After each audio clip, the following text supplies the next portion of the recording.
Hey there, hope everything is going great with you. So let's get started. ഇന്ന് ഞാനുണ്ടല്ലോ morning എണീച്ചപ്പോൾ തന്നെ എനിക്ക് ഭയങ്കര ഇഷ്ടമുള്ളൊരു റുട്ടീനാണ്. വളരെ സ്ലോ ആയിട്ടുള്ളൊരു മോർണിംഗും അതുപോലെ തന്നെ എണീറ്റും. ഇന്ന് ഞാൻ എണീറ്റ ഉടനെ തന്നെ ഒരു ടു ഡു ലിസ്റ്റ് പ്രിപ്പയർ ചെയ്യാമെന്ന് വിചാരിച്ചു. കുറച്ചുകൂടി ഓർഗനൈസ്ഡ് ആയിട്ടിരിക്കാനും അതുപോലെ തന്നെ നമ്മുടെ പ്രൊഡക്ടിവിറ്റി കൂട്ടാനും നമ്മുടെ സ്ട്രെസ്സ് കുറക്കാനും നമുക്ക് കാര്യങ്ങളൊക്കെ ട്രാക്ക് ചെയ്യാനും നമ്മുടെ ടൈമൊക്കെ മാനേജ് ചെയ്യാനും ഈ ഒരു ടു ഡു ലിസ്റ്റ് കൊണ്ടിട്ട് നമുക്ക് ഒത്തിരി ഹെൽപ്ഫുള്ളാണ്. എനിക്ക് ഗെറ്റ് തിങ്സ് ഡൺ എന്ന് പറയുന്ന ഈ ഒരു വലിയ ഡെയിലി പ്ലാനറിൻ്റെ ബുക്കാണ് ഞാൻ പൊതുവെ യൂസ് ചെയ്യാറ്. പക്ഷെ അത് ഇതുപോലെ ഒത്തിരി കാര്യങ്ങൾ എഴുതാനുണ്ടെങ്കിലും ചെയ്യാനുള്ള ദിവസങ്ങൾ മാത്രം ഞാനിത് യൂസ് ചെയ്യുള്ളൂ. അല്ലാത്ത പക്ഷം ഞാൻ ഇതുപോലത്തെ ഒരു കുഞ്ഞ് മിനി ബുക്കാണ് കേട്ടോ ടു ഡു ലിസ്റ്റിനായിട്ട് യൂസ് ചെയ്യുന്നത്. എന്തെങ്കിലും നമ്മുടെ കയ്യിലുള്ളൊരു കുഞ്ഞ് ബുക്ക് യൂസ് ചെയ്താലും മതി. It will be very helpful for you to get a day perfect. ഇത് ഞാൻ തലേ ദിവസം ചെയ്തു വെച്ചൊരു ജേണലാണ്. എനിക്ക് ഡോട്ടഡ് ബുക്കിൻ്റെ ജേണലൊക്കെ ഭയങ്കര ഇഷ്ടമാണ്.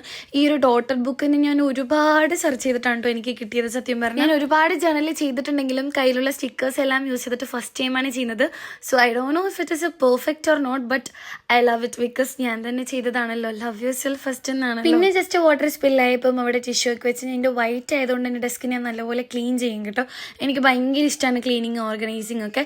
പിന്നെ കുറച്ചതിന് ശേഷം ഞാൻ ആർട്ട് ഓഫ് ബീയിങ് എന്നുള്ളൊരു ബുക്ക്, എനിക്ക് ചില സമയത്ത് ഭയങ്കര ലോൺലിനെസ് ആയിട്ട് ഫീൽ ചെയ്യുകയാണെങ്കിലും അതല്ല ആ ഒരു മോട്ടീവ്, ആ ഒരു മൈൻഡ് സെറ്റ് മാറ്റാൻ വേണ്ടിയിട്ട് എന്നെ ഏറ്റവും കൂടുതൽ ഹെൽപ്പ് ചെയ്ത ഒരു ബുക്കാണ് കേട്ടോ ഇത് ഞാൻ പെട്ടെന്ന് വായിക്കുന്ന സമയത്ത് എനിക്ക് വീണ്ടും ഒരു വാക്ക് സ്ട്രൈക്കായിട്ട് ഞാൻ നിങ്ങൾക്ക് കാണിച്ചു തരുവാണ്. ആ ഒരു വേർഡ്, ആ ഒരു സെൻറ്റൻസ് ഇതായിരുന്നു: you will stop worrying what others think about you when you realise how seldom they do. How beautiful ആയിട്ടാണല്ലേ ഈ ഒരു ബുക്കിൽ ഈ ഒരു വാക്ക് ഭയങ്കരമായിട്ട് എനിക്ക് സ്ട്രൈക്ക് ചെയ്തായിരുന്നു. And this book is by Renuka Gaurani. എത്ര രസമായിട്ടാണ് ഈ ഒരു ബുക്ക് എഴുതിയേക്കുന്നത് ഞാൻ ആലോചിക്കും കേട്ടോ. ബിക്കോസ് നമുക്ക് ഇംഗ്ലീഷ് ഒന്നും അറിയണമെന്നില്ല, വളരെ സിമ്പിൾ ആയിട്ടുള്ള വേർഡ്സ് എന്നാൽ very powerful. Java is simple and powerful എന്ന് പറയുന്നത് പോലെയാണ് ഈ ഒരു ബുക്ക്. അത്രയ്ക്ക് സിമ്പിൾ ഇംഗ്ലീഷാണ് ഇവർ യൂസ് ചെയ്തേക്കുന്നത്. ഇനിയിപ്പോൾ ഇംഗ്ലീഷ് ഇംപ്രൂവ് ചെയ്യാന്നുള്ളവർക്കും ഈ ഒരു ബുക്ക് വളരെ ഹെൽപ്ഫുൾ ആയിരിക്കും. ഞാൻ എൻ്റെ ബുക്കെല്ലാം കഴിഞ്ഞ ശേഷം ഹെഡ്സെറ്റിൽ പാട്ടൊക്കെ വെച്ച് ഒരു സ്ലോ സ്കിൻ കെയർ നോക്കായിരുന്നു. ബട്ട് അപ്പോഴത്തേക്ക് എൻ്റെ ഒരു സ്റ്റോറേജ് ഫുൾ ആയിട്ടുണ്ട്. എൻ്റെ സ്കിൻ കെയർ റൂട്ടീൻ കഴിഞ്ഞപ്പോഴത്തേക്ക് എൻ്റെ സ്റ്റോറേജും ടപ്പായി. അപ്പോൾ ഇന്നത്തെ ഈ ഒരു വ്ളോഗ് ഞാൻ ജസ്റ്റ് ഇവിടെ വെച്ച് എൻഡ് ചെയ്യാണ്. എൻ്റെ ഒരു സ്ലോ മോർണിംഗിനെ കുറിച്ചുള്ള അഭിപ്രായങ്ങൾ നിങ്ങൾ കമൻറ്റ് ബോക്സിൽ രേഖപ്പെടുത്താം. വീഡിയോ ഇഷ്ടമായിട്ടില്ലെങ്കിൽ ചാനൽ ഒന്ന് സബ്സ്ക്രൈബ് ചെയ്ത് സപ്പോർട്ട് ചെയ്യുക. അപ്പോൾ അടുത്ത വീഡിയോ ആയിട്ട് വരുന്നത് വരെ ബൈ ബൈ.